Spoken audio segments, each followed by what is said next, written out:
Hello. I'm gonna teach you how to be organized today.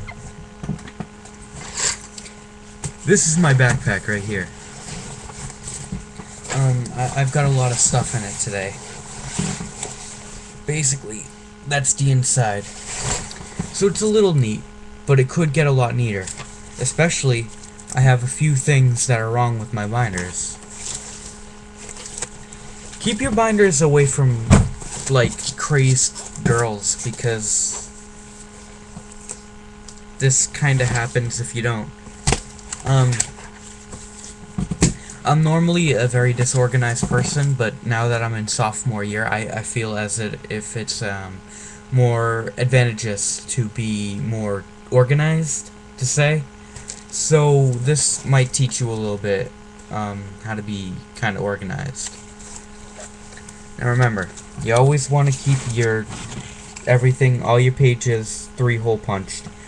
If your teacher doesn't 3-hole punch it, this is a pet peeve of mine, because if a teacher doesn't hole punch my works, like my papers, that gives me an excuse to be lazy. And if you have an excuse to be lazy, then you're going to be freaking lazy. So always keep everything hole punched and in the hole punchers, because this one is actually hole punch, but it isn't in the thing. So yeah, this is my Latin binder.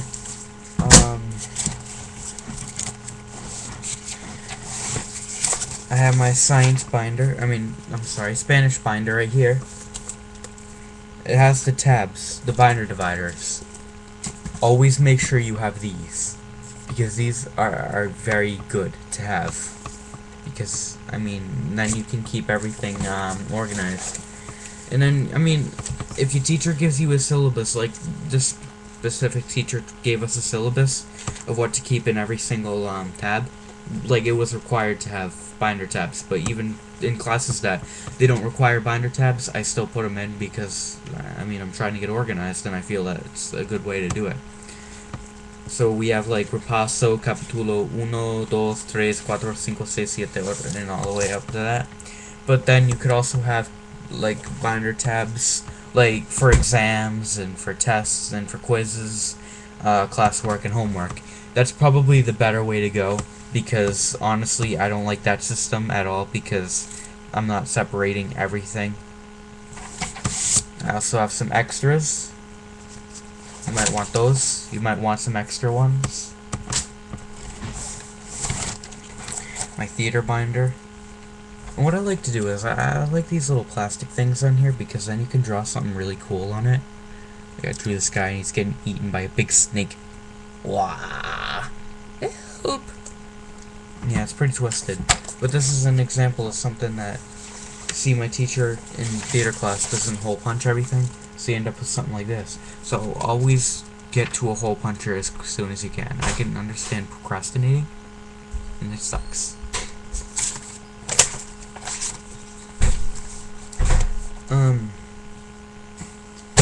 Oh yeah. For your smaller classes, it is very, very strategic to use a small 1/2 inch binder, because you don't lug around as much. Only use a bigger binder if it says in the syllabus, or if you know that you're gonna have a lot of papers. Like for science, you're gonna have a lot of papers. Same thing with math. Maybe for ELA, maybe for like ELA and stuff, you don't really need a big binder. Make sure you take good care of your rings, and don't get like cheap ass Ocean State job lot binders like this. Otherwise you end up with the rings going all like, and then you can't close them all the way, and the papers go flying everywhere, and that's pretty fun.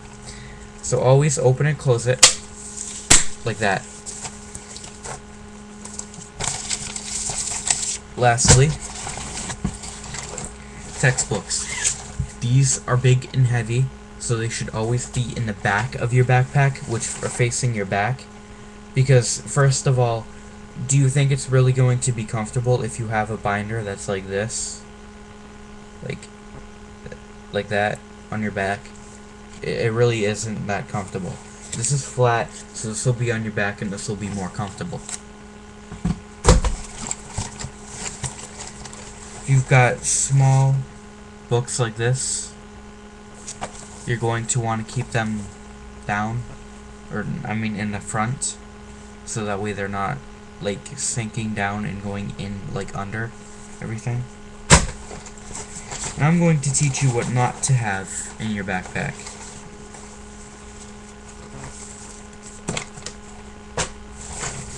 What is that?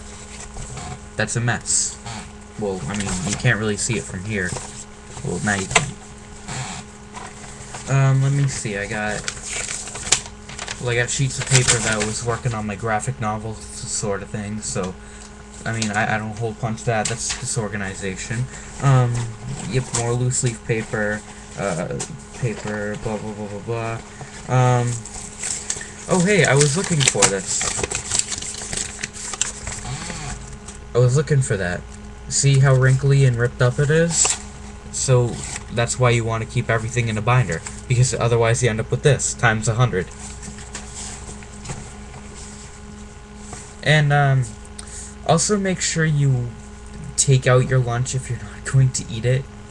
Otherwise you end up with moldy bread. I mean, I'm afraid to open this up. So, I'm gonna shit can this when I'm done with the video. And,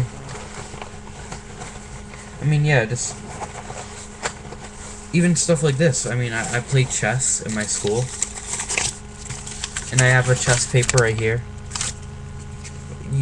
I mean, like, seriously, what are you gonna do with that? It's rubbish. It's just gonna make you look disorganized and unneat. So now my backpack is empty. Well, I mean, with the exception, I have my colored pencils and my pens in this pocket. Like, I don't have it, and it drives me nuts. But it would always be better if you get, like, a pencil holder, so that way you can keep everything in there. And pockets are good, too. Like, I'm so anal retentive about using my pockets for stuff, that, like, my pockets are usually crammed, which you don't really want. That's not very organized. But, for me, I find it easier to use pockets. For girls, I don't know how you use your pocketbooks. Maybe you could use those. I actually find it would be a lot more, like, better to use your pocketbooks. So make sure they don't get stolen, because that happens and it sucks. Well, I mean, I've seen it happen. Anyways.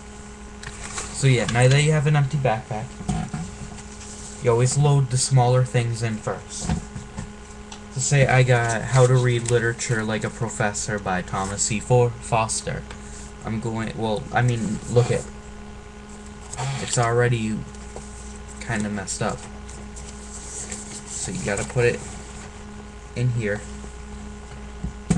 Well, this one's a little smaller. Persepolis by Marcia Satrapi. This is a reading book, a summer book, so I really shouldn't be carrying this now. But anyways, keep that in here. You have your planner, which is probably smaller, so I can put that in front. My planner, agenda book. Yeah, so you want to put that in front. Composition book. This one is basically like my, like maybe freehand study period kind of writing in sort of book. So, I mean, I keep it on me, but it's really not a necessity. Then you want to put in, well, then I would put in my theater binder. I would put in a science binder, and always keep them, like, how do you call it? You want to keep them so that way they're kind of like this.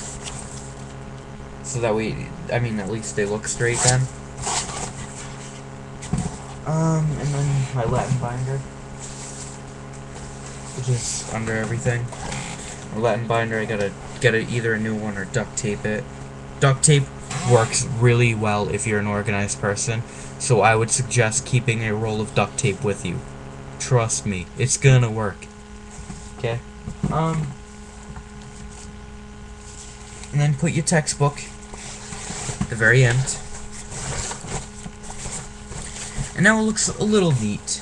At least it's not going to be as heavy because paper does have mass. And I mean, don't get me wrong. I mean, they don't have a lot of mass, but the more loose leaf papers you have, the more mass you're kind of putting on, and that can kind of break your shoulders. And I mean, you don't want to be carrying around something big and heavy. You want to be carrying around something light. You know what I mean? Something good that you're gonna get to class too. All right. Yeah, so that's my whole rant on it. I hope you found this information useful. Okay. Yeah. Later.